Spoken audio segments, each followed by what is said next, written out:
Hello दोस्तों, नमस्कार। मैं हूं गौतम कुमार और आप देख रहे हैं प्रतिभा फाउंडेशन में। आप सभी का हार्दिक स्वागत और अभिनंदन करते हैं आज के इस नई वीडियो में। ठीक है, आज आपके लिए सेट नंबर जो है 16 लेकर आए हैं। ठीक है, सेट नंबर 16 है। बहुत इम्पोर्टेंट क्वेश्चन जो कि आपको बिहार एसएससी के लिए काफ़ी इम्पोर्टेंट है, चाहे वो इंटर लेवल का हो या ग्रेजुएट लेवल का हो। ठीक है, इसके बाद आपको सिविल कोर्ट का भी एग्जाम हो रहा है, जिसमें भी मैथ पूछा जाता है, रीजनिंग पूछा जाता है, तो इसके लिए भी आपको फायदेमंद है। और इस एक और बात बता देना चाहते हैं, चाहे जिस भी कंपटीशन में आपका मैथ जहां पूछा जाता है उसके लिए भी आपको इस सेट प्रैक्टिस जरूर करना चाहिए। ठीक है, और सेट प्रैक्टिस का जो सीरीज है मेरा, ये हमेशा चलते रहता है। ठीक है, तो ये आपको उसी को ध्यान में रखते हुए बनाया जा रहा है। तो आपको हर हाल में प्रैक्टिस करना चाहिए और आपको खुद को टेस्ट करना चाहिए कि ये मेरा कितना सही हो पा रहा है। ठीक है, तो चलिए हम लोग शुरुआत करते हैं। पहला क्वेश्चन अब आपके सामने है। देखिए, यह जो है एक निश्चित धनराशि जो है ए, बी और सी में इस प्रकार बांटी जाती है कि ए और बी के हिस्सों का अनुपात 3:5 है। ठीक है, यहाँ ए, बी, सी तीन व्यक्ति है और तीन व्यक्ति में जो है आपको ए बी के हिस्सों का अनुपात 3:5 दिया हुआ है और बी सी के हिस्सों का अनुपात कितना दिया हुआ है। बी सी का हिस्सों का जो अनुपात है आपको 2:7 दिया हुआ है। यदि बी का हिस्सा 3500 रुपया है तो वह धनराशि ज्ञात कीजिए। देखिए, क्वेश्चन बिल्कुल छोटा है और आपको लगेगा कि इसको हम बना लेंगे। ठीक है, लेकिन एग्जाम हॉल में एग्जाम का जो प्रेशर होता है उस प्रेशर को हैंडल करते हुए हमको क्वेश्चन को सॉल्व करना होता है एग्जाम में। तो मेरा ये भी मानना है, और मानना क्या है, ये इस बात सच्चाई है कि जब तक आप प्रैक्टिस नहीं कीजिएगा मैथ का, मैं आपको कहता हूं कि पर डे आपको कम से कम 25 क्वेश्चन आपको बनाते रहना है। 25 क्वेश्चन आपको मैथ बनाना है, 25 क्वेश्चन रीजनिंग बनाना है। इसके बाद आप फुल्ली जीएस पर या फोकस जब कीजिएगा ना, तब आपका हर हाल में रिजल्ट होने से कोई रोक ही नहीं सकता है। तो जरूरी है पूरा पेशेंस के साथ और सहज होकर क्वेश्चन को बनाना एग्जाम हॉल में। ये बात को हमेशा ध्यान में रखिएगा। धैर्य से रहकर सहन शक्ति और धैर्य जब बना कर रखिएगा एग्जाम हॉल में ना, तभी जाके आपका एग्जाम निकल पाएगा। लेकिन आप बहुत अच्छा जान रहे हैं, लेकिन बहुत अच्छा जानने के बावजूद भी अगर एग्जाम हॉल में आप पेशेंस खो देते हैं तो आप वहाँ गड़बड़ हो जाइएगा। ठीक है, तो पेशेंस नहीं खोना है। चलिए, तो हम लोग को पहले आराम से क्वेश्चन को समझना है कि देखिए, ए और बी और सी तीन हिस्सों में आपको बांटता है और उसमें ए और बी के जो हिस्सों का जो अनुपात दिया हुआ है, देखिए ए और बी के जो हिस्सों का जो अनुपात दिया हुआ है ये आपको 3:5 दिया हुआ है। ठीक है, बी और सी के हिस्सों का अनुपात कितना दिया हुआ है आपको 2:7। तो सबसे पहले क्वेश्चन को देखकर आपके दिमाग में ये बात पूरा खाका तैयार हो जाना चाहिए कि क्वेश्चन को कैसे बनाना है। ठीक है, तो उसके लिए आपको चैप्टर पहले पढ़ लीजिए, उसके बाद आपको प्रैक्टिस कीजिए। जितना ज़्यादा आपको क्वेश्चन सॉल्व कर सकते हैं इतना ज़्यादा क्वेश्चन सॉल्व कर लीजिए, ना कि गुना भाग करने की जरूरत नहीं पड़े। आप क्वेश्चन देखे कहे कि इसका आंसर इतना ही होगा।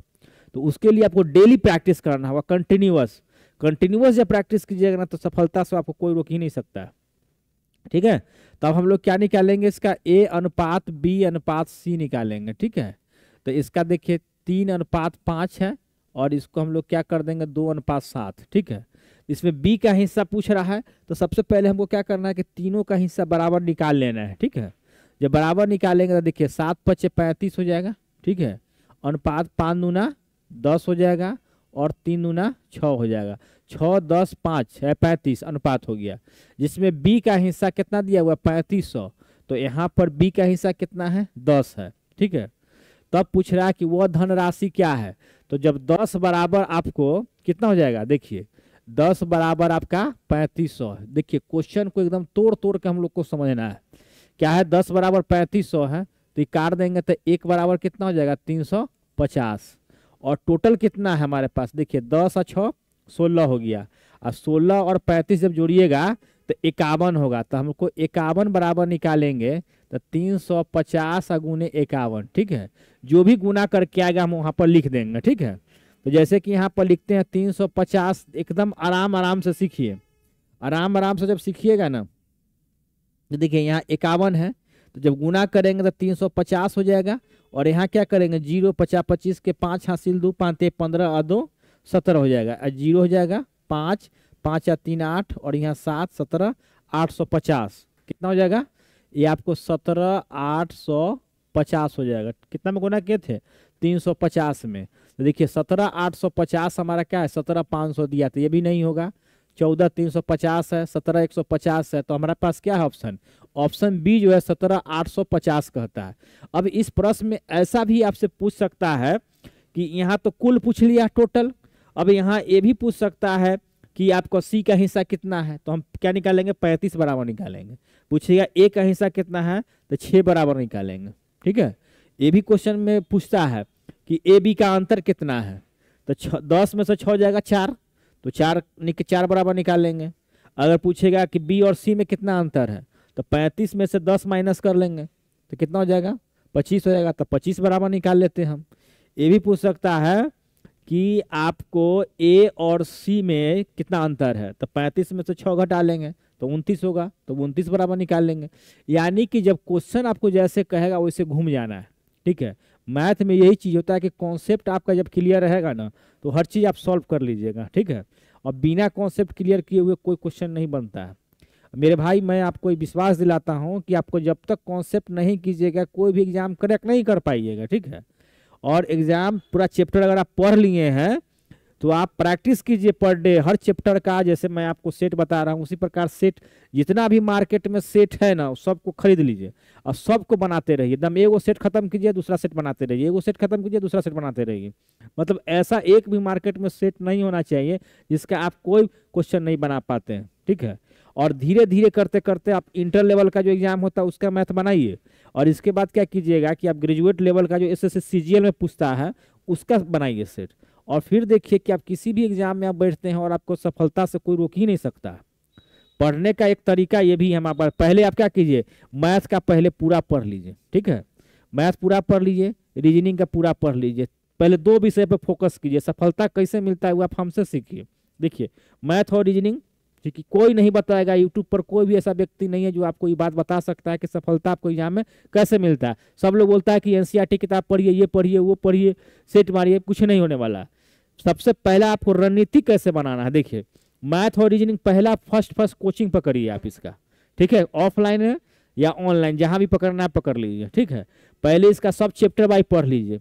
इसके बाद क्या काम कीजिए, इस सब का मार्केट में से आप सेट खरीद लीजिए। कोई भी एग्जाम का सेट, जैसे इंटर लेवल का सेट खरीद लीजिए, ज़्यादा टफ नहीं खरीदिएगा।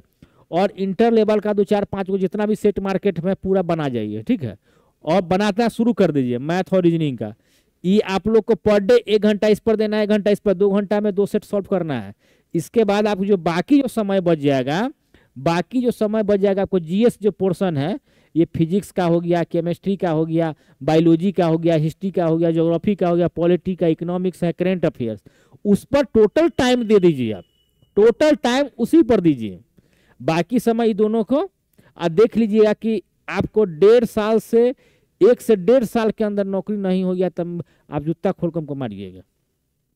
आप कहीं जहाँ बुलाइएगा तो वहाँ बुला लीजिएगा। ठीक है, लेकिन हम आप कहते हैं आपको इतना आप करिए, आपको निसंदेह सफलता मिलने से कोई रोक ही नहीं सकता।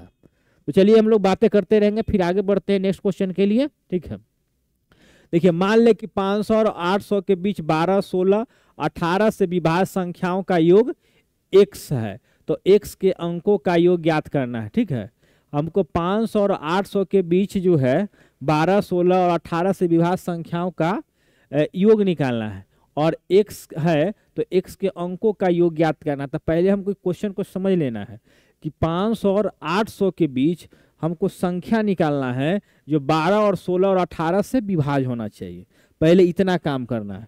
तो इसके लिए हम लोग क्या काम करेंगे कि 12, 16 और 18 का एलसीएम लेंगे। ठीक है, क्या लेंगे मेरे भाई, यहाँ ध्यान दीजिएगा कि 12, 16, ठीक है, और 18 का एलसीएम लेंगे। एकदम खाटी मेथड, एकदम हमको मैथ सीखना है।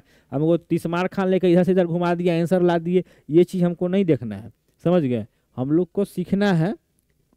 बोलो को वीडियो शूट हो रहा है। ठीक है, ठीक है, तो इतना बात ध्यान रखिए, पहले एलसीएम हमको ले लेना है। तो एलसीएम लेंगे, आराम से लेना है। ठीक है, ये एकदम दिमाग में नहीं रहना कि हमको 30 मार खान नहीं है, जो आया क्वेश्चन बना दिया, ऐसे ऐसे हो गया और आप चल गए। आपको क्वेश्चन समझना है। ठीक है, तो क्या कीजिएगा, 2 छक 12, 2 अठे 16 और 2 नमा 18, फिर 3 से लगा दिए, 3 दूना 6, यहाँ 8 का 8 हो जाएगा, 3 तिहाई 9। तो देखिए 3 दूना 6, 6 दूना 12, 12 अठे 20 से, ठीक है, 12 अठे 20 से, अब 12 तिहाई 36, कितना हो जाएगा 360। एक बार और चेक कर लेते हैं, ठीक है। देखिए 3 दूना 6, 6 दूना 12, 12 तिहाई 36, 3 दूना 2 तिहाई 6, 6 दूना 12, 12 अठी 96, 96 में 3 से गुना होगा, गलती कर दिए हम, ठीक है। तो 96 में 3 से गुना करेंगे, 76 18 के 8 और हासिल क्या आएगा 1 आएगा। तो 9 तिया 27 1 28, 200 कितना आ गया 88। कुछ अंक छोड़े हुए है का जी, देखते हैं, 1 मिनट रुक जाइएगा। 12 16 18, ठीक है।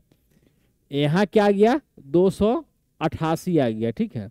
फिर एक बार हम चेक कर लेते हैं, नहीं तो थोड़ा गलती हो जाए। देखिए फिर से कर लेते हैं एक बार। देखिए 12 16 और 18 का हमको एलसीएम निकालना है, तो कितना जाएगा 2 छक 12, 2 अठे 16, 2 नमा 18। फिर क्या करेंगे 2 तिहाई 6, 2 चौका 8, यहाँ 9 लिखेंगे, ठीक है। अब और भी लग सकता है क्या, तो लगाएंगे 3 एकम 3, यहाँ 4 हो जाएगा और 3 तिहाई 9 हो जाएगा, ठीक है। तो क्या करेंगे 2 दूना 4, 4 तिहाई 12, 12 चौका 48, और 48 में हमको 3 से गुना कराना, 8 3 24 के 4 और हाथ में 2 आएगा, 4 तिहाई 12 2 14 हो जाएगा ना, 144 हो गया, ठीक है। तो अब हम लोग क्या काम करेंगे, 144 है ना, तो 144 को हम क्या करेंगे गुना करते हैं। एक बार गुना करेंगे तो 144 हो जाएगा। देखिए पहले समझिए क्वेश्चन बनता कैसे, ठीक है। तो 144 में फिर से हम 2 से गुना करेंगे तो क्या हो जाएगा 288 हो जाएगा, ठीक है। 144 में हम 3 से गुना करेंगे तो क्या हो जाएगा 4 तिहाई 12 के 2, 4 तिहाई 12 13 के 3, हाथ में 1 आएगा, 3 आ 1 432।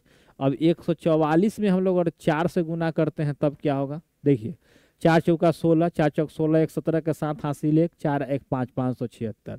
अब 144 में हम लोग 5 से गुना करते हैं तब क्या होता है 4 पचे 20 के 0 हासिल 2, 4 पचे 20 2 22 के 2 और हाथ में कितना जाएगा 2, अब 5 2 कितना हो जाएगा 720, ठीक है। अगर अब हम आगे 6 से गुना करते हैं तो ये 800 के बीच हो जाएगा, ठीक है। अब यहाँ हमको ऐसी संख्या लेना है जो 500 और 800 के बीच हो, तो 500 और 800 के बीच जो है यही दो संख्या आ रहा है। 500 और 800 के बीच कौन संख्या आ रहा है, यही दो संख्या आ रहा है। तब अब क्या कहता है जो 12 16 18 होगा, क्योंकि कोई भी संख्या जो विभाज्य कब होता है जब उसका गुणज हो। जैसे कि अगर मान लेते हैं 2 गुने 4 है, तो देखिए एक मिनट देखिए अगर हम 2 का मल्टीपल कोई लेते हैं, जैसे कि 4 ले लें, एक मिनट, यहाँ पर 8 ले लेंगे, 12 ले लेंगे, 16 ले लेंगे, 8 ले लेंगे, अच्छा 18 ले लेंगे या 16 लेंगे, कुछ भी ले लेंगे जो 2 का मल्टीपल हो। जो तो 2 से डिवाइड वही होगा ना जो 2 का मल्टीपल होगा। जैसे इसको हम लिख सकते हैं 2 गुने 4, 2 लिख सकते हैं, इसको क्या लिख सकते हैं 2 गुने 4 लिख सकते हैं, यानी कि 2 का मल्टीपल चल रहा है। 3 से भी मल्टीपल होगा, 2 का कॉमन ले जा सकते हैं, वहां से उस संख्या से हम क्या कर सकते हैं 2 क्या कर सकते हैं कॉमन ले सकते हैं। तो वैसी संख्या हमेशा जो है डिविजिबल होता है उस संख्या से। तो आप देख सकते हैं कि जितना भी आपको 432 हो, 144 हो, 288 हो, 432 हो या 576 हो या 720 हो, सभी संख्या क्या होगा आपको इसी का गुणज है, किसका 144 का गुणज है, जो कि 12 16 18 तीनों से 144 डिवाइड जब हो जाएगा तो इसका मतलब है कि तीनों संख्या से सब भी संख्या क्या हो जाएगा डिवाइड हो जाएगा। इतना तक आपको क्लियर हो गया होगा। चलिए अब इतना तक जब क्लियर हो गया है तो हम लोग आगे बढ़ते हैं, ठीक है। तो इसमें से संख्या कौन सा चुनेंगे 576 और 720 लेंगे, क्योंकि 500 और 800 के बीच कौन संख्या है 576 और 720। तो इसको क्या लिखेंगे 6 और 7 दून। देखिए यहाँ पर आसानी से हम लिख लेते हैं 576 और प्लस 720 है, ठीक है। तो कितना हो जाएगा 6 हो जाएगा, ठीक है। इसके बाद 2 और 7 कितना हो जाएगा 9 हो जाएगा, ठीक है। 7 और 5 क्या हो जाएगा 12 हो जाएगा, ठीक है। अब कहता है विभाज्य संख्याओं का योग, ठीक है, x है, मतलब दोनों का योग x है। तो इनके अंकों का योग ज्ञात करना है, यानी अंक जो हमारे पास है 1 2 9 6, यानी 1 प्लस 2 प्लस क्या करेंगे 9 प्लस 6 करेंगे, ठीक है। तो टोटल कितना आ जाएगा 18 आ जाएगा। तो इसका मतलब क्या हमारे पास 18 आंसर। देखिए इतना जो हम ऑपरेशन किए हैं कोई काम का नहीं है, समझे, सिर्फ और काम का क्या है, ये जितना हम काम किए इतना ही में ये हिसाब बन गया, ठीक है। इतना ही में हिसाब बन गया। लेकिन इतना जो आपको बात लिखे हैं यह सिर्फ और सिर्फ आपको समझाने के लिए, क्वेश्चन के कॉन्सेप्ट क्लियर करने के लिए इस बात को लिखे हैं। कोई दिक्कत यहाँ तक तो कोई दिक्कत आपको बिल्कुल नहीं होना चाहिए, ठीक है। चलिए अब हम लोग 18 है तो ऑप्शन नंबर ए हो जाएगा। देखिए वीडियो लंबा हो सकता है लेकिन यहाँ पर हर क्वेश्चन का कॉन्सेप्ट आपके जहन में न बैठा दिया तब मेरा गुलाम बना लीजिएगा आप, ठीक है। चलिए ए और बी ने क्रमशः बिंदु एक्स और बिंदु वाई से एक ही समय पर एक दूसरे की ओर चलना प्रारंभ किया। रास्ते पर मिलने के बाद बिंदु वाई और बिंदु एक्स तक पहुंचने में ए और बी ने क्रमशः 5.4 घंटे और 2.4 घंटे का समय लिया। यदि ए की चाल 16 किलोमीटर घंटा थी तो बी की चाल किलोमीटर कितने किलोमीटर घंटा में है, ठीक है। तो पहले यह क्वेश्चन के कॉन्सेप्ट को समझ लीजिए। देखिए ए और बी ने क्या किया, एक्स और वाई बिंदु से यहाँ एक्स और वाई बिंदु, क्या बिंदु है, एक्स और वाई बिंदु है। अब एक ही समय से एक दूसरे की ओर चलना प्रारंभ करता है। देखिए ए इधर से चलना प्रारंभ कर दिया और बी कहाँ से चलना प्रारंभ कर दिया, यहाँ से चलना प्रारंभ कर दिया, ठीक है। चलना प्रारंभ कर रास्ते में मिलने के बाद वाई, बिंदु वाई और बिंदु एक्स तक पहुंचने में ए और बी ने, देखिए यहाँ पर मान लेते हैं कि मिल लिया, ठीक है। मिल लिया तो ई जो है यहाँ से इधर गया, ठीक है। पहुंचने में ए ने कितना घंटे लिया, 5.4 घंटा लिया। ए का है और बी कितना लिया, बी इधर जा रहा है मिलने के बाद, ठीक है। ए लेता है 2.4 घंटा लेता है, ठीक है। तो इस पर अब ए की चाल कितना दिया हुआ, 16 किलोमीटर प्रति घंटा थी। तो बी की चाल किलोमीटर घंटा में क्या होगा, हमको ऐसा प्रश्न को बनाना है, ठीक है। तो इसके लिए हम आपको एक ऐसा जादू वाला ट्रिक बताएंगे ना जिसको आप बना सकते हैं, ठीक है। जैसे देखिए यहाँ पर लिखेंगे हम लोग, देखिए ए का चाल, ठीक है, और बटा में क्या लिखेंगे, बी का चाल, क्या लिखेंगे, बी का चाल, ठीक है। इसके बाद लिखेंगे रूट में, लिखेंगे क्या लिखेंगे मेरे भाई, रूट में लिखेंगे। अब रूट में क्या लिखेंगे, मिलने के बाद, देखिए यहाँ क्या लिखेंगे, सॉरी रुकिए, क्या लिखेंगे यहाँ पर, मिलने के बाद, क्या लिखेंगे, मिलने के बाद बी का समय लिखेंगे, मिलने के बाद बी का समय, ठीक है, मिलने के बाद बी का समय।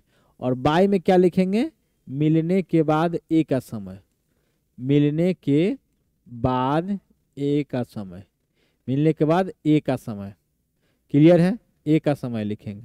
अब ई जो आपका फॉर्मूला है ना, इस पर इस क्वेश्चन को आप आराम से बना सकते हैं, ठीक है।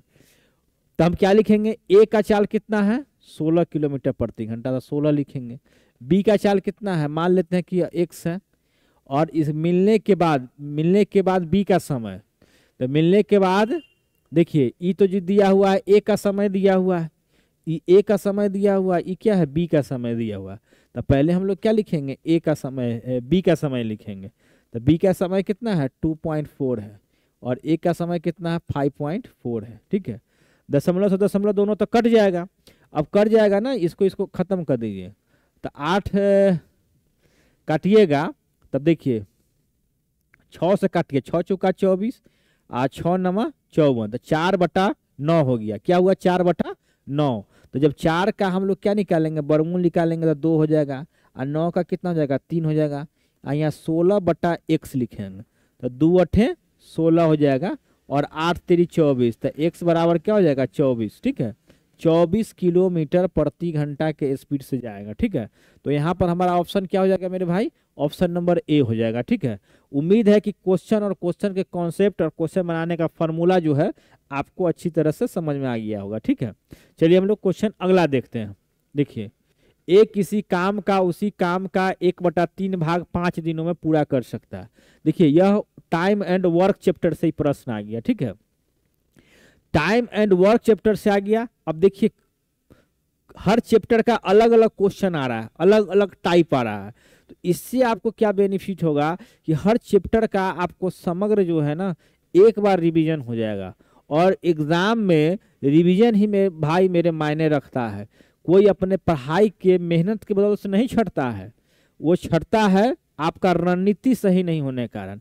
रणनीति में थोड़ा सा भी चूक होगा आपका कि आप बाहर हो जाइएगा। जैसे कि आप उदाहरण के तौर पर आप देख सकते हैं कि जो अभी हाल फिलहाल में जो वर्ल्ड कप जो हुआ है, वर्ल्ड कप 2023 में आप देख सकते हैं कि रोहित शर्मा का एक गलत शॉट का चयन, जबकि उसके ओवर में 10 रन आ चुका था और फिर जो है लास्ट में वो छक्का लगाना चाह रहा था, यानी कि लालच, यानी खुद को पेशेंस नहीं रख पाया और पेशेंस नहीं रखने की वजह से उस छक्के के लालच में कैच आउट हो गया और उसका आउट होना और समझिए कि मैच हार जाना वही टर्निंग पॉइंट था। और इसके बाद जो कहानी हुआ तो मैच अगर आप देखते होंगे, इंटरेस्ट होंगे तो वो भी आपको समझ में आ रहा होगा कि कैसे जैसे कि भारत हारा था, यानी जीता हुआ मैच को वर्ल्ड कप हमारा हाथ में था लेकिन उसको भी हार गया। ठीक है, तो बस टाइमिंग और डिसीजन और पेशेंस रखना है एग्जाम में। पेशेंस बहुत बड़ा चीज होता है।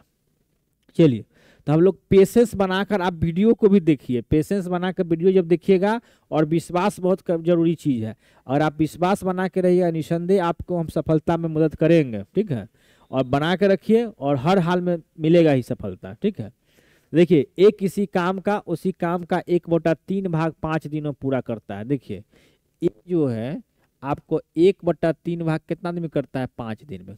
तो एक भाग कितना करेगा?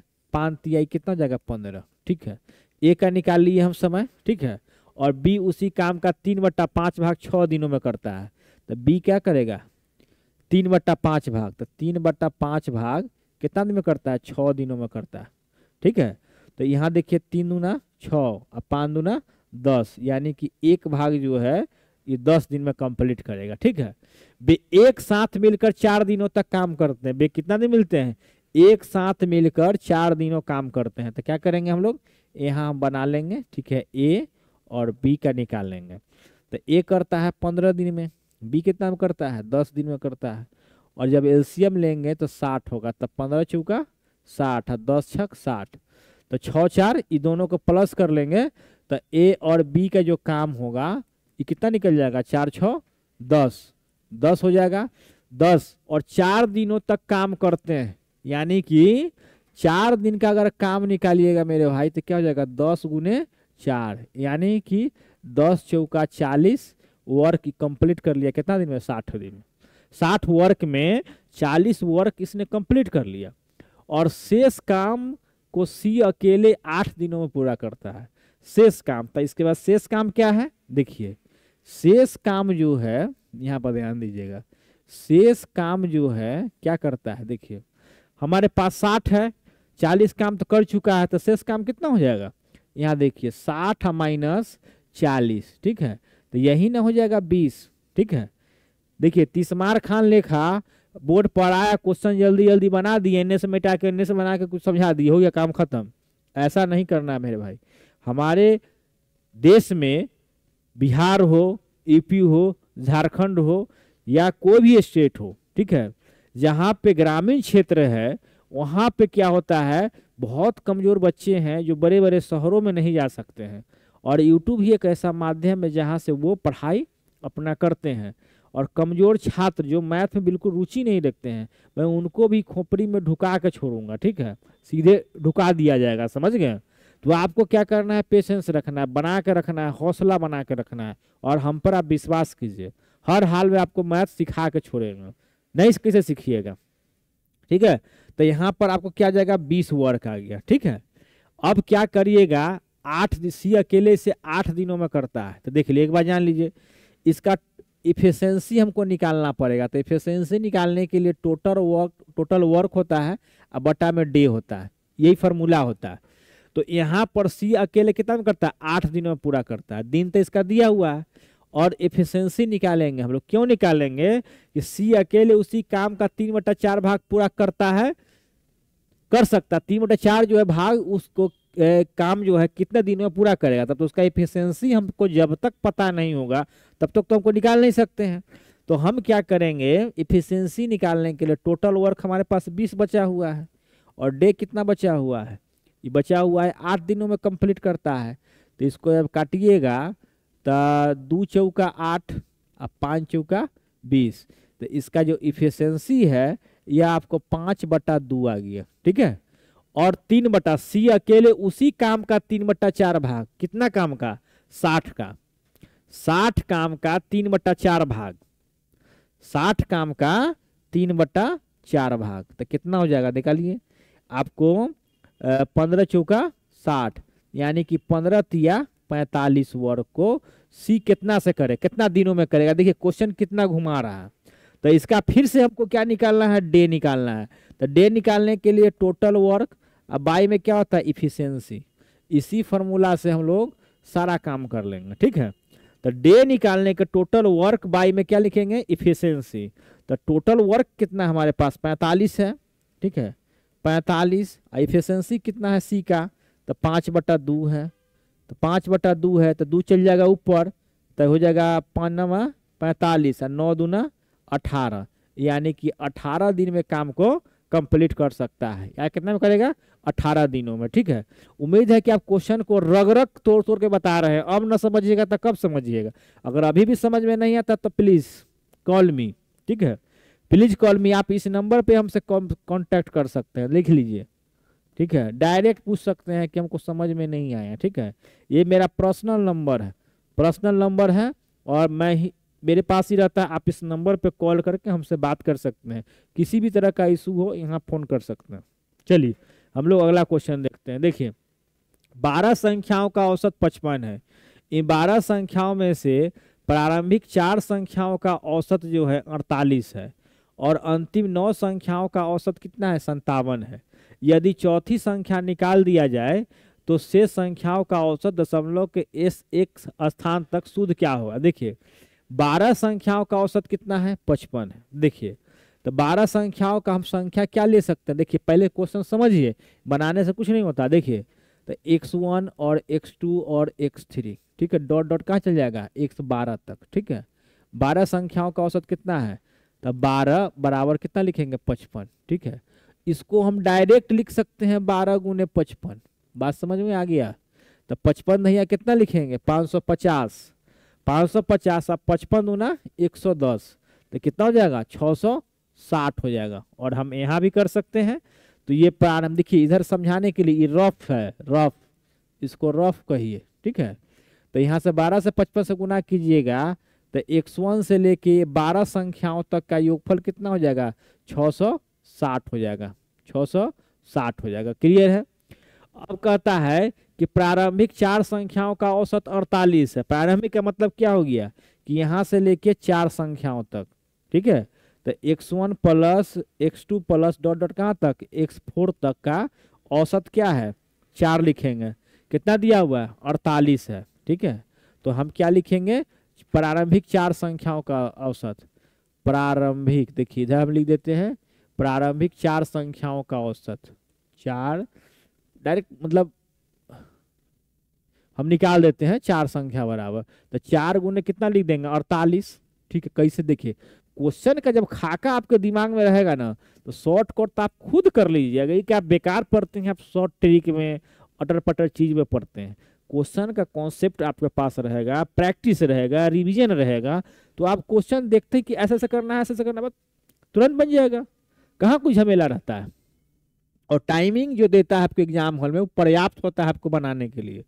आपके पास समय नहीं होता, आप उतना प्रैक्टिस नहीं किए हुए हैं, आपकी कमी है, एग्जामिनर की कमी नहीं है, ठीक है। तो 48 गुने 4 जब करेंगे तो देखिए ये हो जाएगा 8 चौका 32 के 2, और हाथ में कितना है? 3, 4 चौका 16, 3 192, ठीक है। तो हम लोग क्या लिखेंगे इसका? 192, ठीक है। अब क्या कहता है कि अंतिम 9 संख्याओं का, इसका मतलब क्या है कि यहाँ 3 को छोड़ के इधर से, तो 9 संख्याओं का औसत क्या है? अंतिम 9 संख्याओं का औसत 57 है। तो 9 गुने हम क्या करेंगे? 57 करेंगे, तो 9 7 63 के 3 हो गया, और हाथ में कितना जाएगा? 6 आ जाएगा। तो 9 पचे 45 और 6 51, 500 कितना हो गया? 13। यदि चौथी संख्या को निकाल दिया जाए तो शेष संख्याओं का औसत क्या है? ठीक है, चलिए अभी घबराइए नहीं। तो ये कितना, इसको जोड़ दीजिएगा। तो 3 या 2 5, 9 1 10 के 0, हासिल 1 5 6 1 7, 705 हो गया। तो ये तो 13 संख्याओं का है। देखिए पहले से 4 और लास्ट से 9, तो 9 4 13 संख्या हो गया। तो हमको क्या करना है कि चौथी जो संख्या है उसको निकाल देना, यानी 12 संख्या। चौथी संख्या कितना आएगा, ये 660 में से घटा लेंगे हम लोग। क्या करेंगे, 660 क्या करेंगे, घटा लेंगे, तो कितना जाएगा 4। तो ये जो 45 आया हमारे पास, यही 45 का मान कितना है, चौथी संख्या है। ठीक है, तो अब उसका औसत निकालना है। तो हमको क्या है, इसमें तो 12 संख्या है, 12 संख्या, तो इसमें चौथी संख्या हमको निकाल देना। और चौथी संख्या कितना है, 45 है। तो हम लोग क्या करेंगे, 660 माइनस 45। ठीक है, 10 में से 5 गया 5, आई कितना बच गया, अरे सीधे यार 615 होगा। ठीक है, और 615 को हमको औसत निकालना है। तो अब कितना संख्या बच गया है, 11। क्यों बचा, क्योंकि 12 में से एगो संख्या तो हम निकाल दिए, तो हमारे पास संख्या बचा हुआ है मात्र 11, और 11 से हम भाग लगा देंगे तो इसका औसत हो जाएगा। ठीक है, चलिए, तो 11 से जब हम भाग लगाएंगे तो कितना हो जाएगा, देखिए 11 पचे 55। ठीक है, 55 हो गया, 6 में चल जाएगा तो 65 हो जाएगा। तो फिर 11 पचे 55, यानी 55 दशमलव कुछ कुछ आएगा, 55.9 आना चाहिए।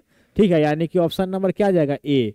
तो यहाँ जो हम आपको अब समझा रहे हैं, x1 dot dot dot dot कहाँ तक, x4 तक। ठीक है, 192 आ गया। तो इससे आपको सारा बात समझ में आ रहा होगा। फिर उसी प्रकार लास्ट से 9 को निकालना है। तो x4 से लेके हम लोग कहाँ तक जाते, x12 तक जाते, और वहाँ फिर जो है हम लोग क्या करते हैं, 9 गुने 57 करते हैं। ठीक, प्रोसेस वैसा ही चलता है जैसे इधर चला है।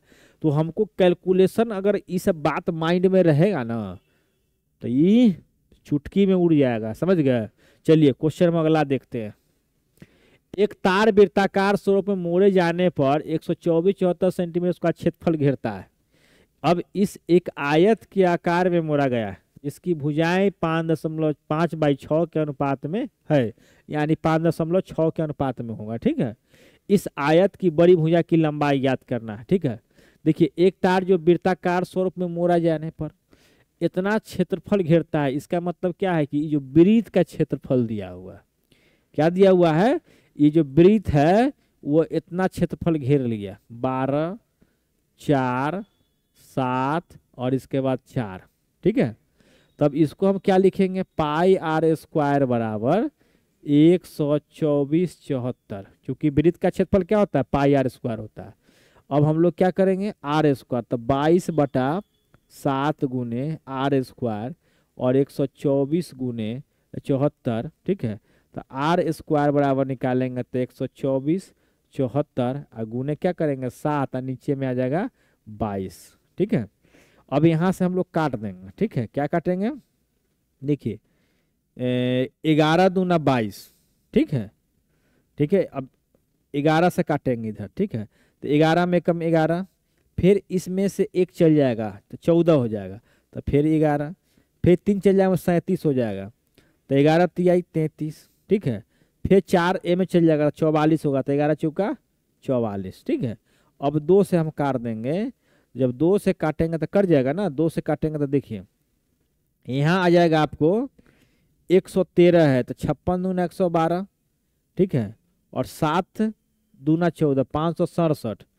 567 में अब इसको हम 7 से अगर काटते हैं तो क्या लिखेंगे, देखिए आर स्क्वायर बराबर 556 7 है ना, तो देखिए इसको हम लिख सकते हैं 81 गुने 7, आई पहले से यहाँ 7 है। ठीक है, तो अब इसका रूट जब कर देंगे हम लोग, इसका जब रूट करेंगे तो क्या हो जाएगा, 81 का वर्गमूल 9 और 7 का 2 गो 7 है तो एगो लेंगे, तो आर बराबर क्या होगा 963। ठीक है, अब क्या कहता है कि देखिए अब इस एक आयत के आकार में मोड़ा गया है। आयत के आकार में मोड़ने का मतलब क्या हुआ कि वर्ग का जो आपको परिधि होगा वो आयत के परिमाप के बराबर होगा, यानी आयत के परिधि के बराबर होगा। ठीक है, तो यहाँ पर हम क्या लिखेंगे, आयत के परिमाप क्या हो जाएगा, 2 इंटू लंबाई जोड़ चौड़ाई होता है। ठीक है, और 5:6 में दिया हुआ है, यह 5:6 है। 5/6 का मतलब 5:6, जिसमें 5:6 देख लेते हैं एक बार। ठीक है, ठीक है, 5:6 दिया है, तो हम इसको बड़ी भुजा इसको मान लेंगे लंबाई, इसको चौड़ाई, तो 5x और 6x। ठीक है, तो इसका परिधि क्या हो जाएगा, परिधि होता है 2πr, ठीक है। तो इसका हम लिखेंगे 2 गुने 5x और 6x मान लेंगे, तो क्या हो जाएगा 6 5 11x, ठीक है।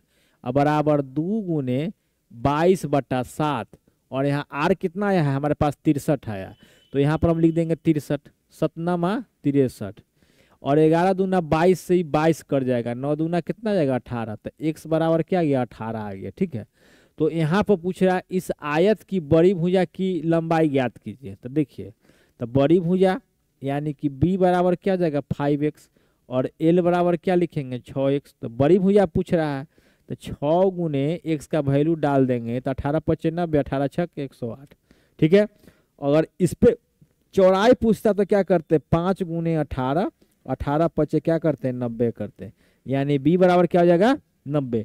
तो यहाँ पर बड़ी भुजा पूछा है इसलिए यही आंसर होगा, छोटी पूछता तो हम 90 लिखते, यानी कि 108 आंसर। देखिए आपको फंसाने के लिए क्या करेगा, ऑप्शन ए जो है 90 वाला छोटका भुजा पहले दे देता है, लेकिन आपको ये सब चीजें पढ़ना नहीं है, एकदम क्वेश्चन वो देख के आंसर ठीक करना है, ठीक है। चलिए नेक्स्ट क्वेश्चन की तरफ बढ़ते हैं। 10 क्रमागत पूर्ण संख्याओं का योग 1045 है, और इन संख्याओं में अभाज्य संख्याओं का योग ज्ञात कीजिए। देखिए इसमें हम एक चीज आपको सिखा देते हैं, ठीक है। हम देखिए एगो आप देखिएगा n इंटू एन प्लस 1/2, ये प्राकृत संख्याओं का योग निकालने के लिए प्रयोग किया जाता है, प्राकृत संख्याओं का योग।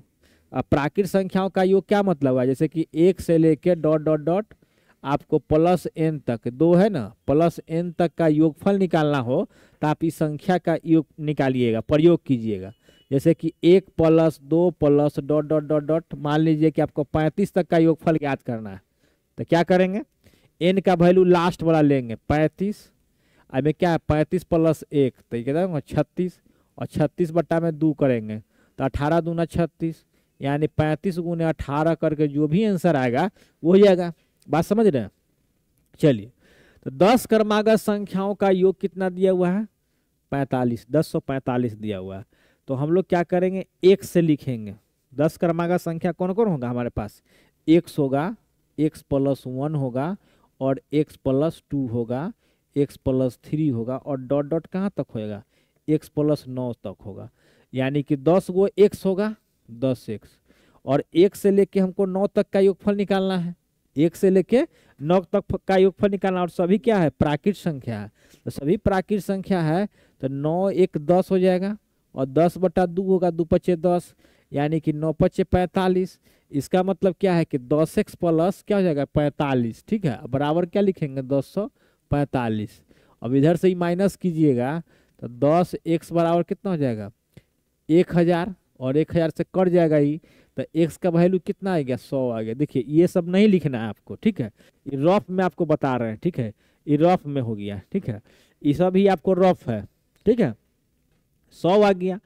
अब क्या कहता है इन संख्याओं में अभाज्य संख्याओं का योग ज्ञात कीजिए। तो 100 आया है, तो पहला हमारे पास क्या होगा देखिए 100, दूसरा क्या होगा 101, 102, 103, 104, ठीक है, 105, 106, 107, 108, और क्या हो जाएगा 109।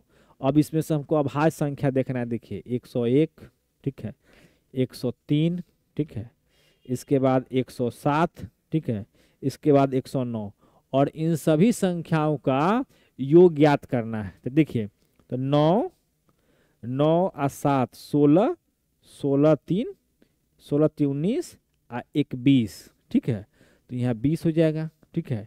इसके बाद 100 200 300 400, तो क्या हो जाएगा मेरे भाई ये 420, ठीक है।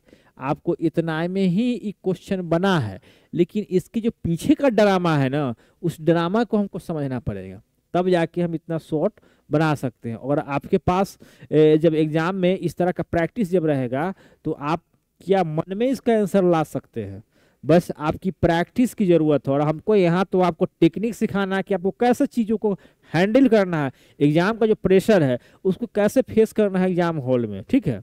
और पहले ही माइंड आप मेकअप कर लीजिएगा कि हमको एग्जाम में पहले मैथ बनाना है कि रीजनिंग बनाना है, मैथ को कितना टाइम देना है, रीजनिंग को कितना टाइम देना है, जीके को कितना टाइम देना है, करेंट अफेयर्स को कितना टाइम, सबका दिमाग में पहले से आपका फिक्स होना चाहिए, ठीक है।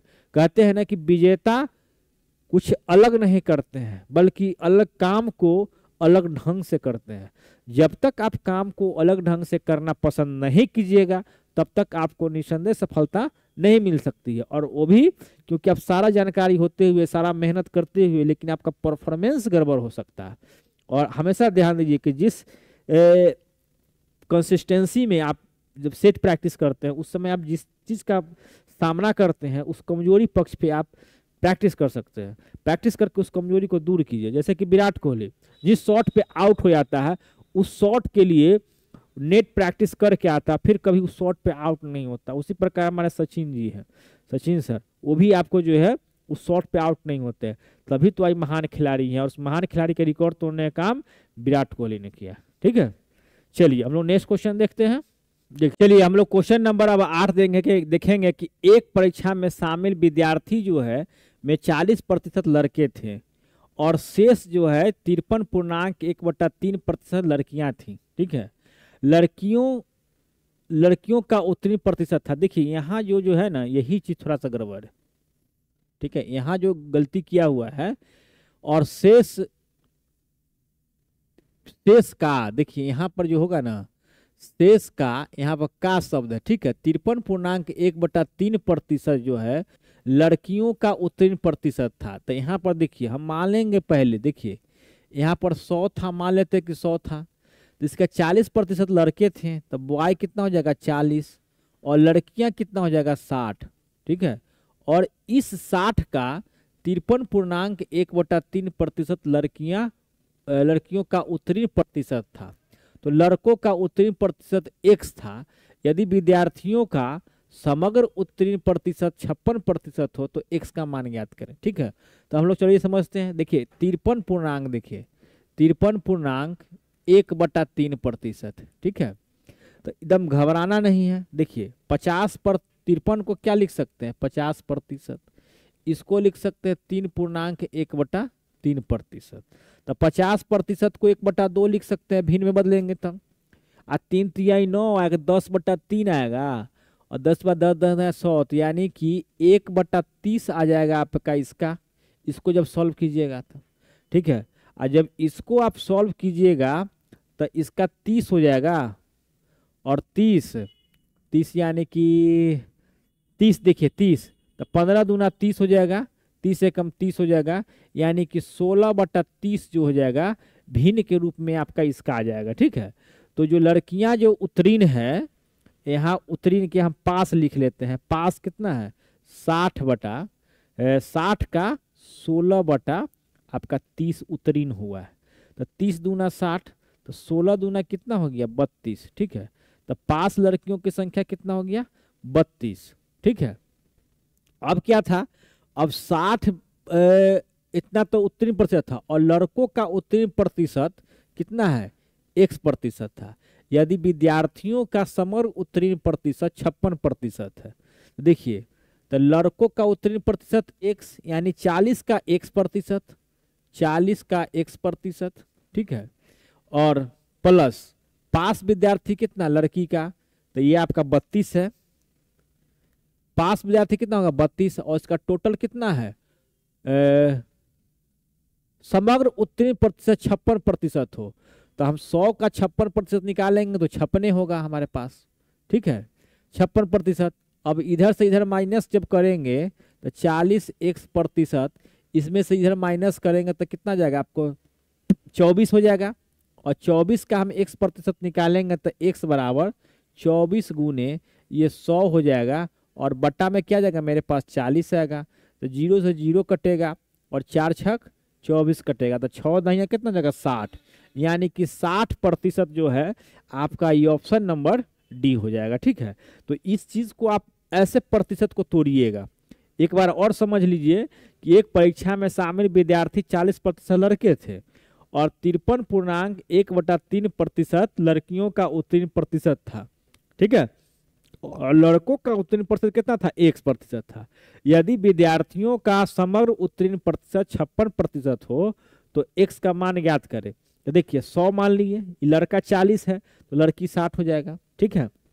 अभी कितना है 53.1/3% उत्तीर्ण है, तो यहाँ क्या निकालेंगे 53.3% को हम 16/30 भिन्न में बदल दिए, तो भिन्न में बदले तो पास लड़कियों की संख्या क्या हो जाएगा 60 का 16/30 यानी 16 दूना 32, इतना लड़कियां पास कर गया। तो इस लड़का कितना पास किया 40 का x%, 40x plus 32 plus total 56% है, तो 100 का 56 निकालेंगे तो 56 होगा, ठीक है। और इसके बाद इधर लाके इसको माइनस कर दिए, हम क्या किए इसको हम माइनस कर दिए इसमें से, ठीक है। और तो 24 आ गया, 40x% इतना, तो काट कुट किए इतना हो गया हमारा, ठीक है। चलिए अब हम क्वेश्चन नंबर नेक्स्ट देखते हैं। अपूर्वा ने 26 किलोग्राम सेब 2340 रुपये खरीदे, ठीक है, और उसने 6 किलोग्राम सेब विक्रय मूल्य के बराबर लाभ पर बेचा। प्रति किलोग्राम सेब का विक्रय मूल्य कितना था? कुछ नहीं करना है इस हिसाब में। देखिए 2340 6 किलो का के बराबर किया है, तो इसमें हम माइनस कर देंगे 26 में से 6 कितना आ जाएगा 20, और 20 से इसको काट देंगे 17 दूना 100, 17 दूना 34 200, यानी कि हमारे पास ऑप्शन क्या आ जाएगा प्रति किलोग्राम सेब का विक्रय मूल्य कितना हो गया आपको 117 रुपया, ठीक है। चलिए क्वेश्चन नंबर 9 देखिए 10 देखिए। एक विभाजन क्रिया में भाजक भागफल का 32 गुना है, भाजक भागफल का 32 गुना और शेष का 12 गुना है, और यदि शेषफल 56 हो तो भाज क्या है, ठीक है। चलिए हम लोग क्या मान लेते हैं, पहले देखिए कि भाज हमारे पास क्या है, मान लेते हैं x है, ठीक है, ठीक है। और भाजक जो है भागफल का 32 गुना है, ठीक है, भागफल का 32 गुना है, भाजक भागफल का 32 गुना है,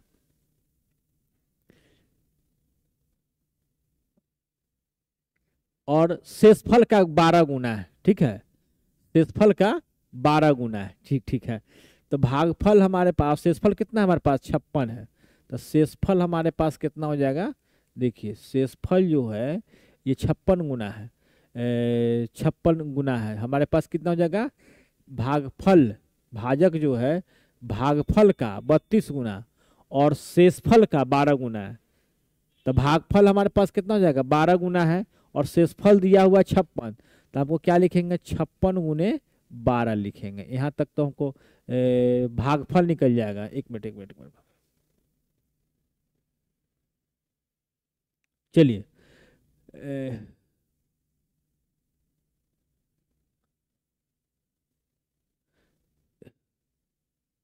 चलिए देखिए यहाँ पर देखिए, देखिए भाजक का हम मान लेते हैं, देखिए भाजक को मान लेते हैं x, ठीक है, भाजक जो है भागफल का 32 गुना है, भागफल का, और शेष का 12 गुना, यदि शेषफल एक मिनट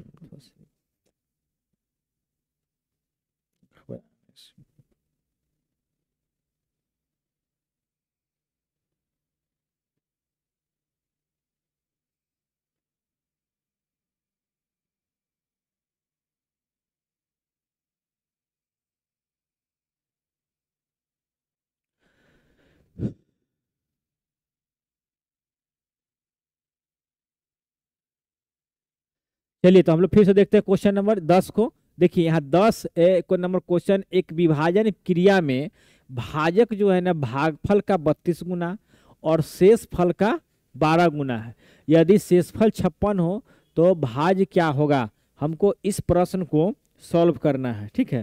तो चलिए हम लोग मान लेते हैं कि भागफल, देखिए भागफल को हम क्या मान लेते हैं, देखिए भागफल को हम मान लेंगे आपको x है, ठीक है, और भाजक क्या है भागफल का 32 गुना है, तो भाजक का क्या लिखेंगे, भाजक बराबर x गुने 32 यानी 32x, यहाँ तक कोई दिक्कत है। और शेषफल का 12 गुना है, तो शेषफल का क्या हो जाएगा हमारे पास, भाजक फिर से होगा, शेषफल कितना हमारे पास है, शेषफल आपको 56 है, तो इसका क्या है 12 गुना है, 56 गुने 12। अब देखिए ये भी भाजक है और ये भी भाजक है, दोनों को क्या करेंगे इक्वल कर लेंगे, यानी कि 32x बराबर आपको 56 इंटू में क्या करेंगे 12 करेंगे, ठीक है। तो देखिए 8 चौका 32 और 8 सत्ते 56, और यहाँ से 4 तिया 12 कर देंगे, तो x का वैल्यू जो हमारे पास 7 3 21 आ गया, ठीक है।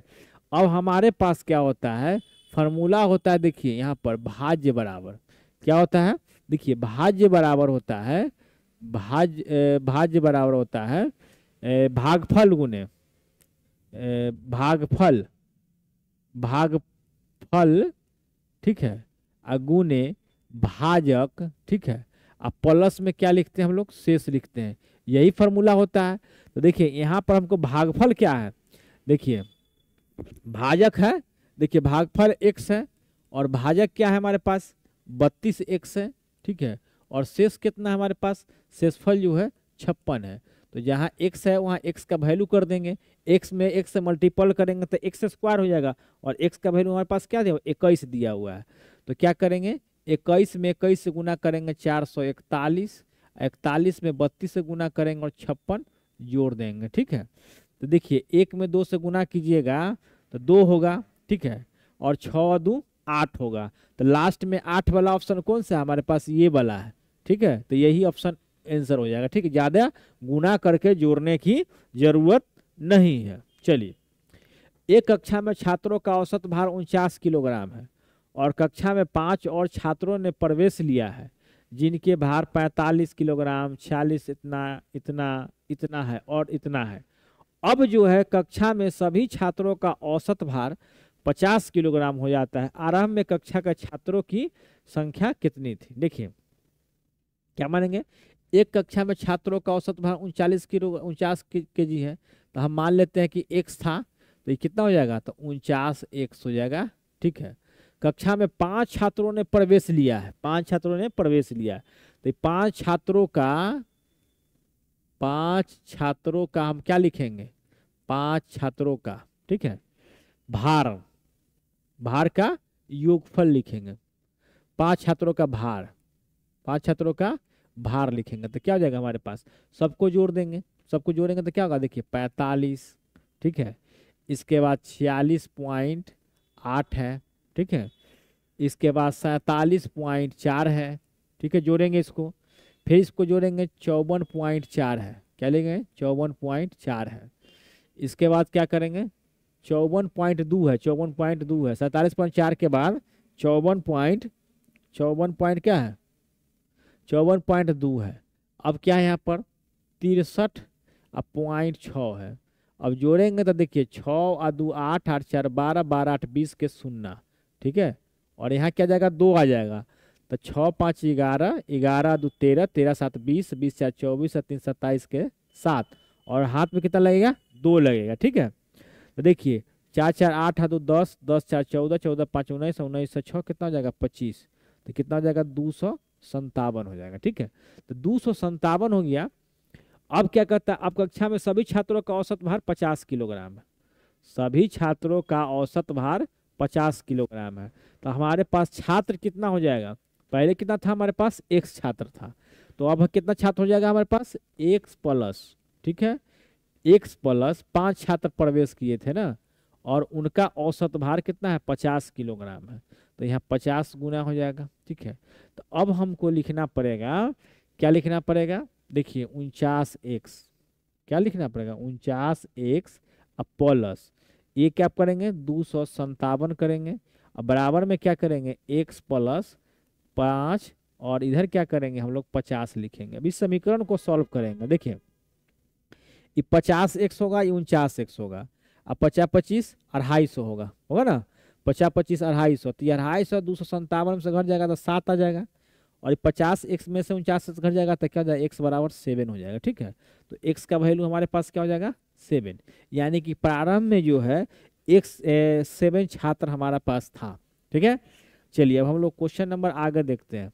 देखिए 3/4 कॉट स्क्वायर 30 डिग्री है, कॉस स्क्वायर 30 डिग्री है, और 3 कॉसेक स्क्वायर 60 डिग्री है, tan स्क्वायर 60 डिग्री है का मान याद करना। देखिए तो आपको कॉट 30 का मान, देखिए सबका वैल्यू लिख देते हैं, कॉट 30 का मान होता है √3, ठीक है।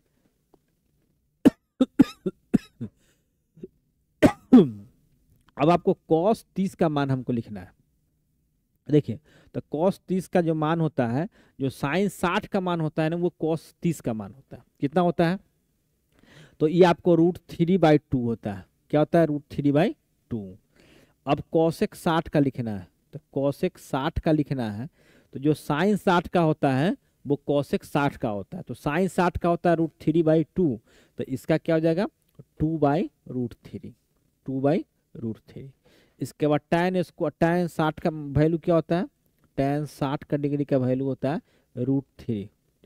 अब हमको क्या करना है, सारे चीज़ों का जो वैल्यू हम डालेंगे इसमें और कैलकुलेशन करेंगे। तो जैसे देखिए यहाँ पर 3/4 है, हमको वैल्यू याद रहना चाहिए, और कॉट 30 डिग्री है, तो कॉट 30 का मान कितना है √3, तो यहाँ स्क्वायर है तो क्या हो जाएगा 3 हो जाएगा, प्लस कॉस 30 का मान क्या है, कॉस 30 का मान देखिए √3/2 है, तो स्क्वायर करेंगे तो रूट खत्म हो जाएगा, 2 का 4 हो जाएगा, तो यहाँ 3/4 हो जाएगा, यहाँ तक कोई दिक्कत 3। और कॉसेक स्क्वायर 60 डिग्री है, तो कॉसेक का मान क्या है 60 डिग्री है, 2/√3 है, तो यहाँ पर क्या हो जाएगा 2 दूना 4, अब बट्टा में क्या हो जाएगा 3। अब tan 60 का मान कितना है √3 है, तो √3 का स्क्वायर करेंगे तो क्या हो जाएगा 3 हो जाएगा, ठीक है। तो यहाँ पर देखिए इसे कर जाएगा। अब देखिए 3 तिहाई 9, एलसीएम सेम है, 3 तिहाई 9 और 3 12, 12 में 4 से भाग करेंगे तो 4 तिहाई 12, तो यहाँ क्या हो जाएगा जैसे देख लीजिए, एक बार और बता देते हैं। देखिए 3 तिहाई 9/4, ठीक है, और यहाँ 3/4 करेंगे तो इसका एलसीएम लेंगे तो 4, और यहाँ 9 और 3 क्या हो जाएगा 12, और 12 में 4 से डिवाइड करेंगे तो 4 तिहाई 12 होगा। तो यही प्रोसेस को हमको क्या करना है, कम कर देना है, इसको मन में करना है। 3 तिहाई 9, 9 3 12, 4 में से भाग करेंगे तो 4 तिहाई 12 या 3 आएगा। यहाँ -4 हो गया, यहाँ +3 हो गया, तो यहाँ से -1 होगा, और यही चीज़ हमको क्या हो जाएगा +2 होगा। तो आप कैलकुलेशन को जितना आप कम कर सकते हैं अपने ब्रेन का इस्तेमाल करके, उतना आप कम कर लीजिए, बस यही चीज़ होता है। और ये वैल्यू आपको पहले से पता होना चाहिए, ठीक है, याद रखना है आपको। एक लंबवृत्तीय शंकु की त्रिज्या 20% कम कर दी जाती है। देखिए त्रिज्या में क्या करता है 20% की कमी कर देता है। 20% का मतलब होता है 1/5। क्या लिखेंगे हम लोग, ये 20% का मतलब हो गया 1/5, ठीक है। और ऊंचाई 60% बढ़ा दिया, तो 60% का मतलब हो गया 20 तिहाई 60, यानी 1/5 का तिगुना है, तो 3/5। अब समझ लिए। अब आयतन पर क्या प्रभाव पड़, एक लंबवृत्तीय शंकु की आयतन का देखें तो आयतन क्या होता है 1/3 पाई r²h, जिसको हम लिख सकते हैं 1/3 पाई r गुने r, और h को तो h ही रहने देते हैं, ठीक है। अब क्या कहता है, एक लंबवृत्तीय शंकु की त्रिज्या कम किया और इसकी ऊंचाई इतना बढ़ा दिया, तो इसके आयतन पर क्या प्रभाव पड़ेगा, ठीक है। तो जो पहले हमारा जो चीज है, पहले क्या है हमारे पास, पहले हमारे पास क्या है देख लीजिए यहाँ पर, पहले देखिए पहले हमारा 5 था, यहाँ भी 5 है, तो अब हमको 1/3 पाई है, तो 1/3 पाई लिखेंगे, ठीक है। और r क्या करता है कम कर दिया जाता है, तो 5 में से 1 जाएगा, ये क्या हो जाएगा 4, यहाँ भी 4 हो जाएगा, ठीक है।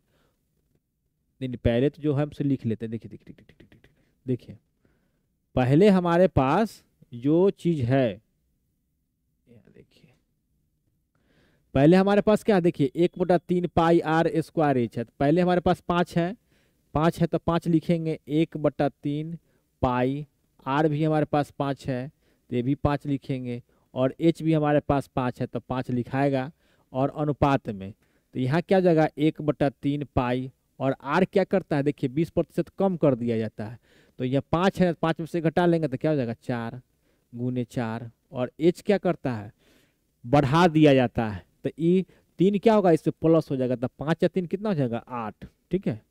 अब हमको देखिए ई तो कट ही जाएगा, तो हम फालतू में लिखवे किए हैं, लेकिन आपको समझाने के लिए लिखे हैं।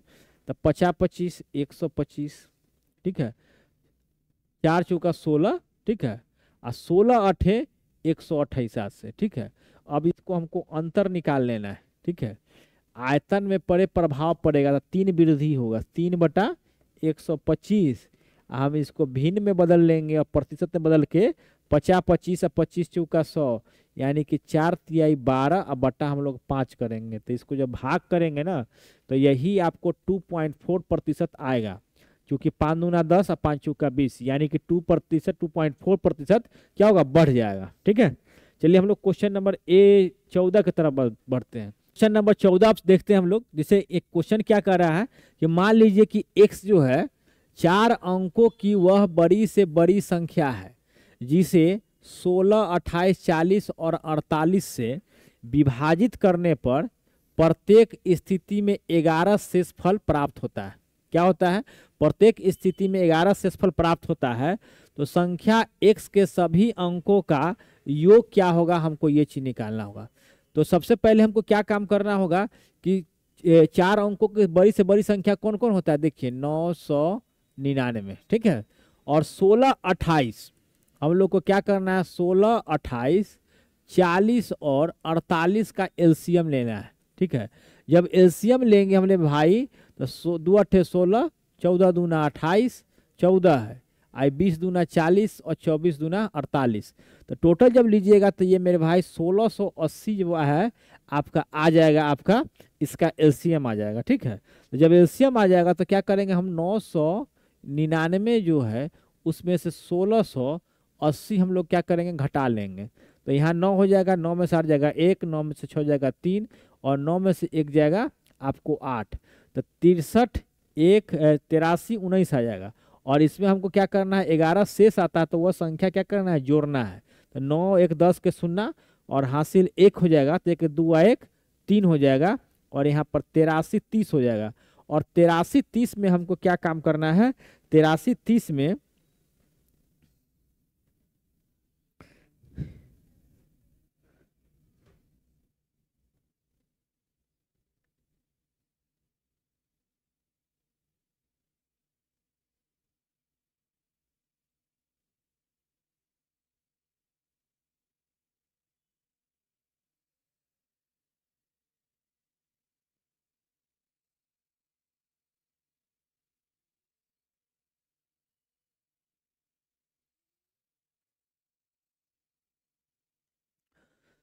तो चलिए अब जो हमको ये संख्या जो निकल गया है 83 जो 30 है, अब इन सभी संख्याओं का अंकों का योगफल कर लेना है हम लोग को, ठीक है।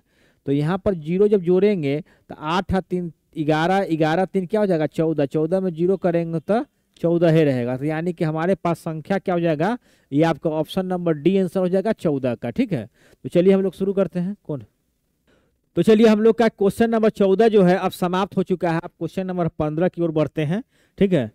तो एक बार मैं कोशिश करता हूं कि एक बार और आपको समझा देता हूं, ठीक है। देखिए पहले इसको मिटा देते हैं और मिटाने के बाद फिर से हम आपको लिए क्वेश्चन को समझा देते हैं क्या काम करना है। देखिए पहले तो आपको 16, 28, 40 और 48 का एलसीएम निकालेंगे तो हम लोग 1680 आएगा।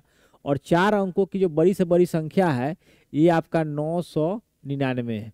इसमें से हम लोग क्या करेंगे? 1680 जो है पहले माइनस करेंगे, ठीक है।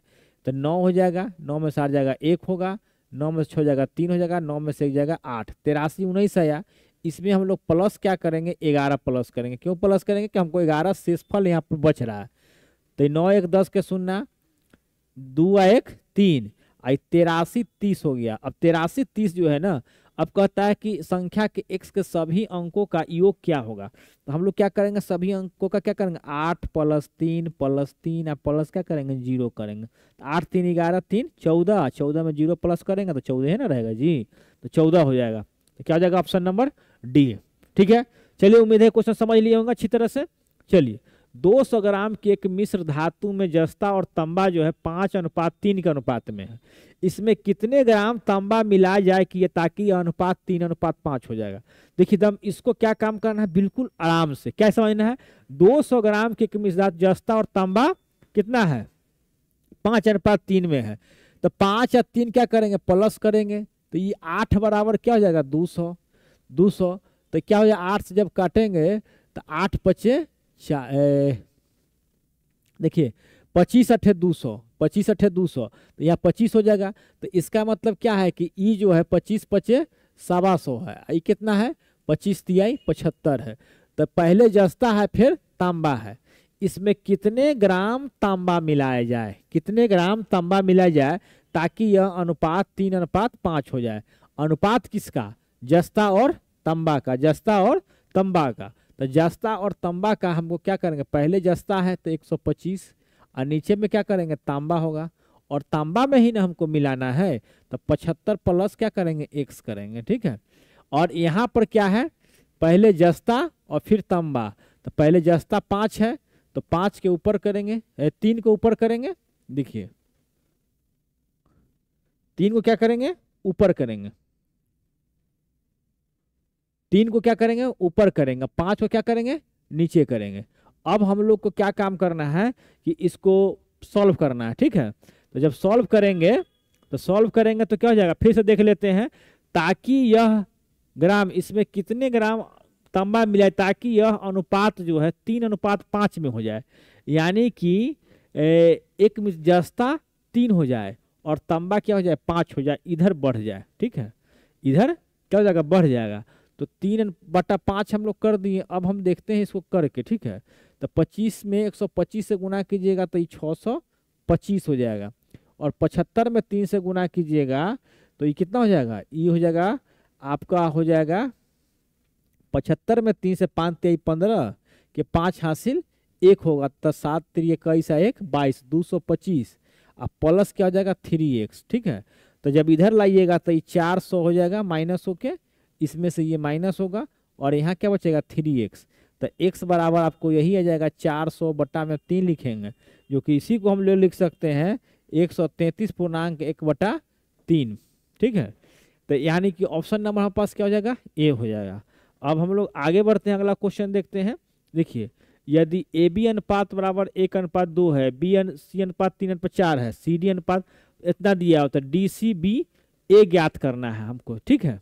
डी सी बी ए ज्ञात करना, ध्यान दीजिए, हमको क्या निकालना है, डी सी बी और ए अनुपात ज्ञात करना है। देखिए कैसे निकालेंगे, ठीक है। तो डी सी का देखना है, तो डी सी का यहाँ देखिए सी डी दिया हुआ है, तो डी सी लिखने क्या करेंगे, इसको उलट देंगे, 6:5 कर देंगे, तो क्या लिखेंगे यहाँ पर 6:5, ठीक है। अब क्या निकालना है, यहाँ बी सी है, तो बी सी को क्या लिखा है, सी बी लिखा है, तो बी सी कितना है 3:4 है, तो सी बी लिखने के लिए क्या करेंगे, इसको पलट देंगे, तो यहाँ क्या लिखेंगे 4:3 लिखेंगे। अब क्या है, यहाँ ए बी है, ए बी क्या लिखा है, बी ए लिखा है, तो ए बी 1:2 है, तो इसको हम लोग 2:1 करेंगे, ठीक है। तो क्या हो जाएगा 2:1। अब हम लोग गुना कर देंगे, देखिए 1 में 3 से, तो 3 5 3 15, ठीक है। 3 दूना 6 6 5 30, ठीक है। इसका 4 दूना 2 चौका 8 8 5 40, यहाँ तक कोई दिक्कत नहीं। 4 दूना 8 8 6 48, तो यहाँ क्या हो जाएगा 48, ठीक है। यानी 48 40 30 15। अब हम लोग देखते हैं ऑप्शन नंबर डी है। तो इसी प्रकार से आपको निकालना। एक बात और हम बता देते हैं, देखिए अगर ए अनुपात बी दिया हुआ हो, 1:2 मान लेते हैं, बी अनुपात सी दिया हुआ हो, ठीक है, बी अनुपात सी दिया हुआ हो, आपको मान लेते हैं 4:3 दिया हुआ है, और आपको निकालना होगा ए अनुपात बी अनुपात सी। तो कैसे निकालिएगा, 1:2 लिखिए, 4:3 लिखिए, ठीक है, और 3 दूना 6, 4 दूना 8 और 4 एकम 4, ऐसे गुना कर। देखिए ऐसे से ऐसे गुना किए, फिर इसको ऐसे किए, और फिर क्या किए, इसको से ऐसे कर दिए, ठीक है।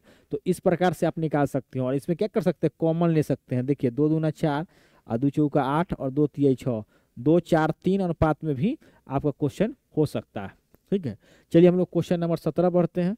3 कारों द्वारा देखिए 1:2:3 के अनुपात में दूरी तय की गई। यदि यात्रा के समय का अनुपात 3 देखिए अनुपात है, 3:2:1 है, तो उनकी चाल का अनुपात ज्ञात करना, ठीक है। तो चाल बराबर क्या होता है, देखिए चाल बराबर आपको होता है दूरी, और बटा में क्या लिखते हैं हम लोग, समय लिखते हैं। यहाँ तक में कोई परेशानी नहीं है आपको, चाल बराबर दूरी बटा समय लिखते हैं। तो अब हम लोग को देखना है, ई द्वारा तय की गई दूरी दिया हुआ अनुपात में है, और चाल भी क्या है, समय भी क्या दिया हुआ अनुपात में दिया हुआ है। तो इसका हमको चाल भी जो है अनुपात में निकल जाएगा। देखिए क्या करेंगे, 1/3, पहला का पहला, 2/2, ठीक है, और फिर क्या लिखेंगे 3/1 लिखेंगे, 3/1 लिखेंगे, ठीक है। 2 से तो 2 कट जाएगा, तो अब क्या होगा 1, 3 से 1 में गुना हो जाएगा 3 और 3 तिहाई 9, यानी कि 1:3:9, यानी कि ऑप्शन नंबर बी, ठीक है। अब हम लोग चलते हैं, अगला क्वेश्चन देखते हैं कि ए तथा बी ने मिलकर व्यापार आरंभ किया। ए ने 3600 रुपया 8 माह के लिए निवेश किया है तथा बी कुछ पूंजी लगाकर 6 माह तक व्यापार में रहा। क्या काम करना है? ए ने 3600 रुपया लगाया है, ए का है और ये बी का है। ये कितना लगाया? 3600 रुपया, ठीक है, 8 माह के लिए। तो क्या करेंगे? 8 माह, ठीक है। इसके बाद तथा बी कुछ पूंजी लगाकर 6 माह, मान लेते हैं कि उसका पूंजी x है और ये 6 माह तक रहा। अंत में बी को कुल लाभ का 15/31 भाग मिला। जो कुल लाभ है उसका बी को कितना मिला?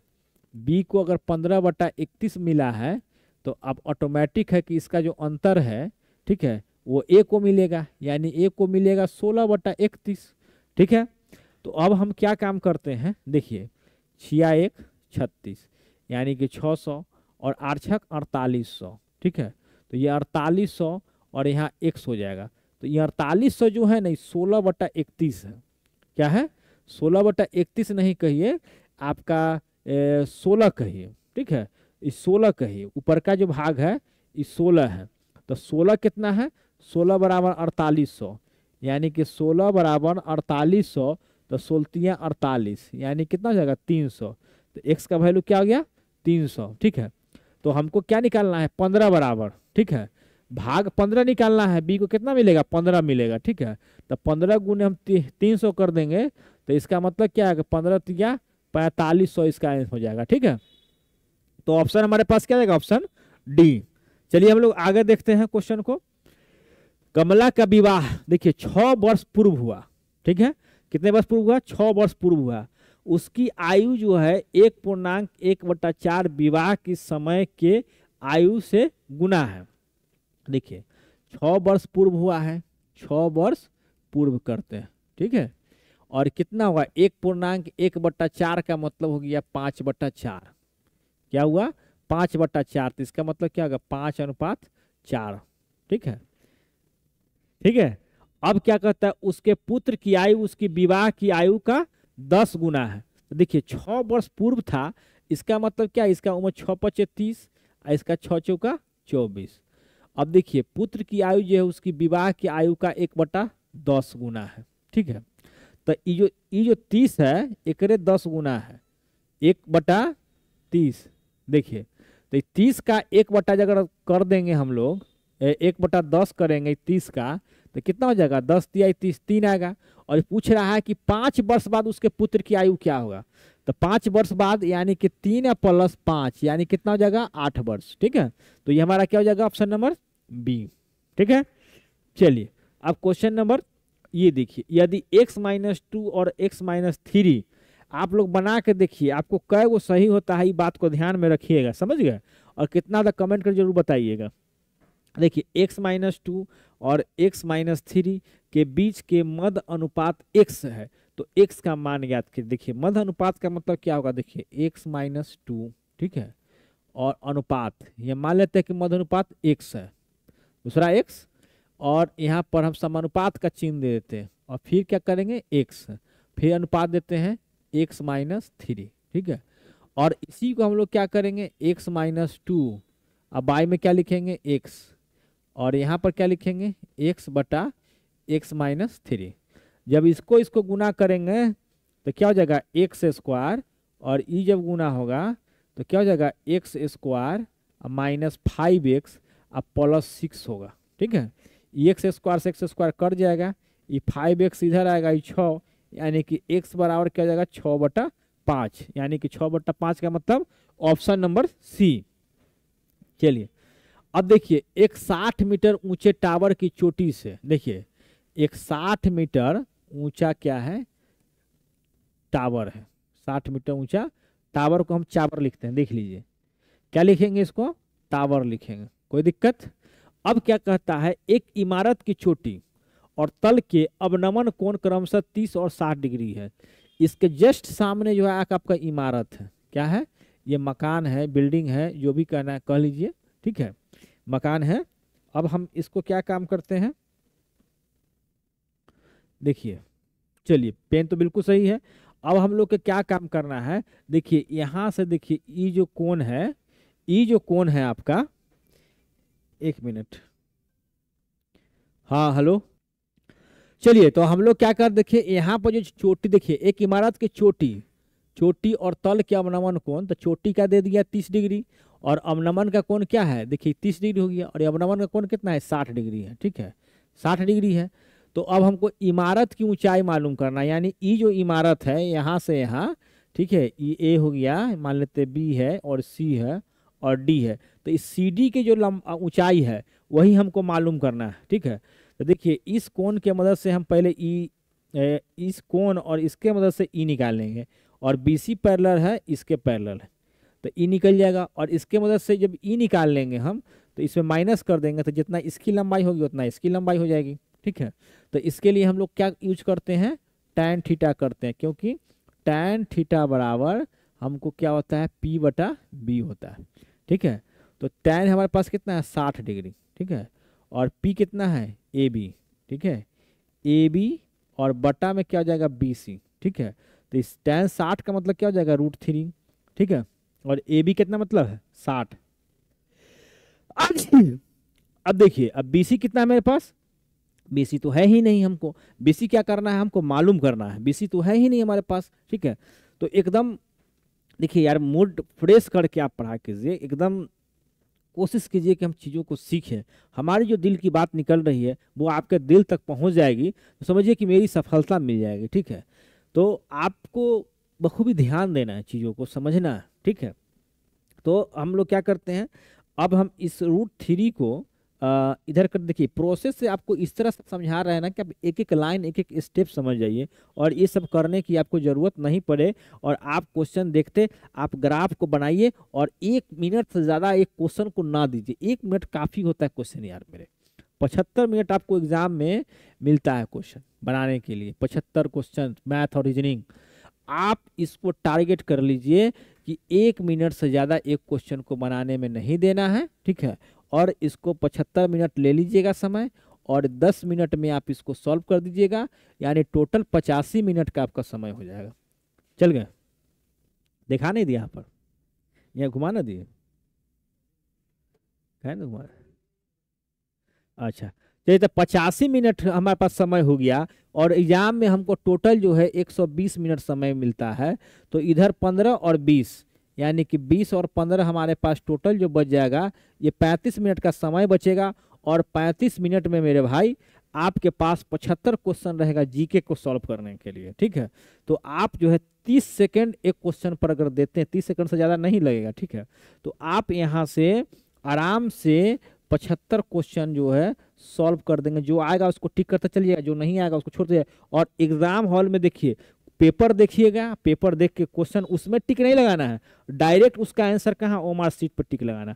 अब बूंद का दे के चल जाइए, ऐसे ऐसे बूंद का दे लीजिएगा, ऐसे ऐसे दे लीजिएगा, और बाद में एकदम बचेगा 10 मिनट, खड़खड़ा के रंग दीजिएगा।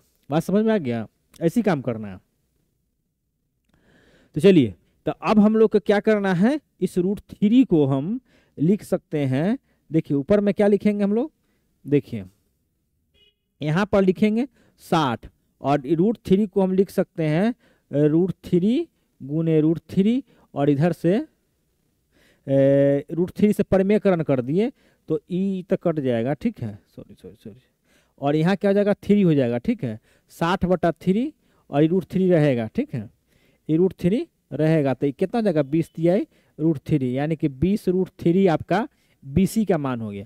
तो BC का मान मतलब क्या होगा, ED का मान, BC का मान मतलब क्या, ED का मान, और यहाँ हमको फिर AE निकालना है, क्या करेंगे, tan 30 डिग्री निकालेंगे, tan 30 डिग्री बराबर हम लोग लिखेंगे, क्या लिखेंगे, AE बटा, ठीक है, AE बटा DE लिखेंगे, और AE 30 का वैल्यू कितना है, 1/√3, और AE का DE का हमको क्या वैल्यू आया है, 20 √3, तो यहाँ AE लिखेंगे, और यहाँ क्या लिखेंगे, 20 √3 लिखेंगे, थोड़ी से 3 से 3 कट जाएगा, तो यानी कि AE बराबर जो है हमारा 20 हो जाएगा। और आप देख सकते हैं कि टोटल जो है 60 है, और ये जब 20 होता है तो ये 40 हो जाएगा, और जब ये 40 होगा तो E और E पैरेलल होता है, तो ये इसका मतलब क्या होगा, E भी 40 हो जाएगा। तो हमको कॉन्सेप्ट डेवलप करने पर, कॉन्सेप्ट डेवलप करके क्वेश्चन को सॉल्व करने पर ध्यान देना है, तब आपको एग्जाम में क्वेश्चन नहीं अटकेगा मेरे भाई। और कह रहे हैं ना कि आपको कॉन्सेप्ट क्लियर रहेगा, आपका प्रैक्टिस रहेगा, रिवीजन रहेगा, तो कतई भी आप पीछे नहीं हो सकते हैं डेफिनेटली। तो आप समझ सकते हैं कि 40 यानी कि 40 मीटर इमारत की ऊंचाई हो जाएगी। चलिए हम लोग नेक्स्ट क्वेश्चन देखते हैं। देखिए यदि √2n बराबर 64 है तो n का मान क्या है, थोड़ा देख लेते हैं, क्वेश्चन में मिसप्रिंट हो सकता है।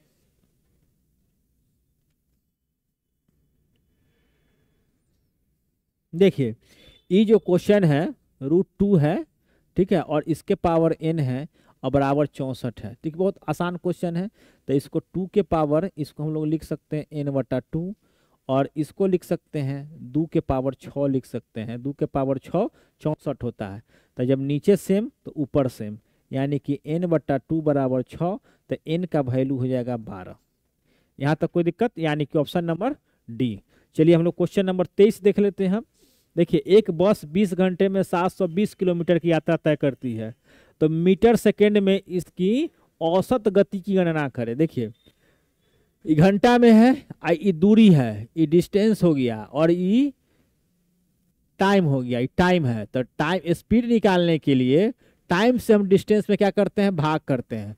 तो इसे जब भाग करेंगे तो 36 किलोमीटर प्रति घंटा आ जाएगा, ठीक है। और 36 किलोमीटर प्रति घंटा को 5/18 से गुना कर देंगे तो मीटर प्रति सेकेंड में हो जाएगा। तो 18 दूना 36, यानी 5 दूना 10 मीटर सेकेंड हो जाएगा इसकी औसत गति, यानी कि ऑप्शन नंबर डी। चलिए क्वेश्चन नंबर 24 है आपके स्क्रीन पर। देखिए 5,000 रुपये की राशि प्रति वर्ष चक्रवृद्धि ब्याज की दर से 2 वर्ष में इतना हो जाता है, हो जाएगी, तो किस दर से, यानी दर निकालना है आपको, ठीक है। तो क्या करेंगे, 50,000, ठीक है, और बाई में हम लोग कर देंगे कितना, 73,205 कर देंगे, ठीक है। 73,205 करेंगे। अब जब इसको हम लोग काटेंगे, ठीक है, देखिए ये फार्मूला केसी पर जान लीजिए। देखिए ये फार्मूला होता है आपको A बराबर P × 1 + R/100, ये बेसिक फार्मूला n है, ठीक है। और हम जो निकालते हैं आपको, देखिए तो यहाँ पर जो हो जाएगा आपको, आप ऐसे भी निकाल सकते हैं, नहीं तो हम आपको बता देते हैं। देखिए ये जो हो जाएगा ना 50,000 है, तो 50,000 अनुपात कर दीजिए, ठीक है, और कितना है 73,205, ठीक है। जब 5 से काटिएगा तो एक बार में कितना जाएगा, 1,000, 10,000 हो जाएगा, 10,000 हो गया। 5 से काटिए यहाँ पर, तो देखिए 14×5 = 70 हो जाएगा, 3 इन्हें चल जाएगा तो 32 हो जाएगा। तो 32 हो जाएगा, तो 5 से कटिएगा तो 5 × 6 = 30, फिर 20 हो जाएगा, तो 5 × 4 = 20, अब 5 × 1 = 5, ठीक है। जब अब क्या करना है कि इसका रूट कर देना है और इसका रूट कर देना है। तो इसका रूट कीजिएगा तो 100 हो जाएगा, और इसका रूट कीजिएगा तो 121 हो जाएगा। तो यहाँ जितना अंतर होगा वही आपका आंसर हो जाएगा। तो R बराबर क्या हो जाएगा, 21%। आप ऐसे भी इस फार्मूला का यूज करके आप बना सकते हैं, उतना भी आपको R बराबर 21% ही आएगा। चलिए अब हम लोग क्वेश्चन नंबर कितना देखते हैं, 25 देते हैं। नीचे दिए गए रेखा चित्र में एक दुकानदार के 6 लगातार वर्षों के लाभ को दर्शाया गया है। यदि वर्ष Y2 का व्यय इतना है तो उस वर्ष का राजस्व क्या निकलेगा। देखिए राजस्व का, देखिए यहाँ पर कुछ छूटा हुआ है, ठीक है, हम देख लेते हैं क्या प्रश्न में छूट गया था। देखिए हमको लाभ प्रतिशत बराबर, ठीक है, लाभ प्रतिशत बराबर ये फॉर्मूला दिया हुआ था क्वेश्चन में, या राजस्व माइनस व्यय, क्या करेंगे, राजस्व, देखिए राजस्व अब माइनस में क्या करेंगे, व्यय, और बटा में, ठीक है, ये हो जाएगा, और गुने 100, और बटा में क्या जाएगा, राजस्व, ठीक है, राजस्व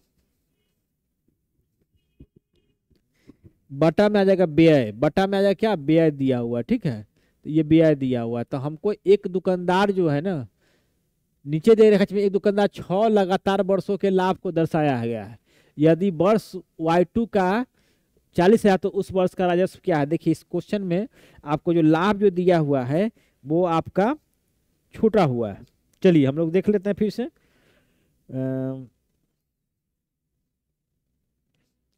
देखिए y2 का हमको, देखिए y2 का देखिए लाभ प्रतिशत में दिया हुआ है। देखिए तो y2 का लाभ कितना दिया हुआ, 25 दिया हुआ, तो हम क्या रखेंगे यहाँ पर 25 रखेंगे, ठीक है, माइनस, और व्यय कितना दिया हुआ है, 40,000 दिया हुआ है व्यय, और राजस्व हमको पता नहीं है, तब मान लेते हैं कि x है, और यहाँ पर क्या लिख लेते हैं 40,000, 40,000 मान लीजिए, ठीक है, 4×5 = 0, और बाई में क्या जाएगा 4 शून्य, ठीक है, ठीक है, और गुने में क्या जाएगा 100, तो 2 जीरो से 2 जीरो कट गया। अब इससे जब इधर गुना कीजिएगा तो 25 चौका कितना हो जाएगा 100, ठीक है, और ऑलरेडी 2 को शून्य है, और बराबर में क्या लिखेगा x माइनस 40,000, ठीक है, 40,000, और जब इधर जब प्लस कीजिएगा तो x बराबर क्या होगा 50,000 हो जाएगा। कितना हो जाएगा मेरे भाई 50,000। 50,000 कोई ऑप्शन है क्या, देखिए ऑप्शन ए में।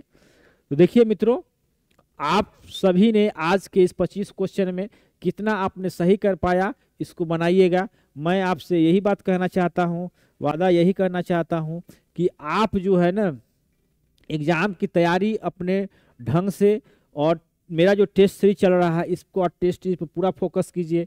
आपको बता दें कि बिहार एसएससी और सिविल कोर्ट का एग्ज़ाम, और बता दें कि जो भी एग्ज़ाम होने वाला जैसे कि आपका एसएससी जीडी है, ठीक है, इस सभी के लिए कॉम्बो बैच है ये आपका।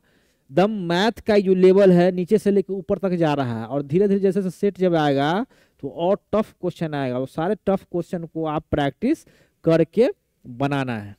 क्लियर हो गया बात आपको?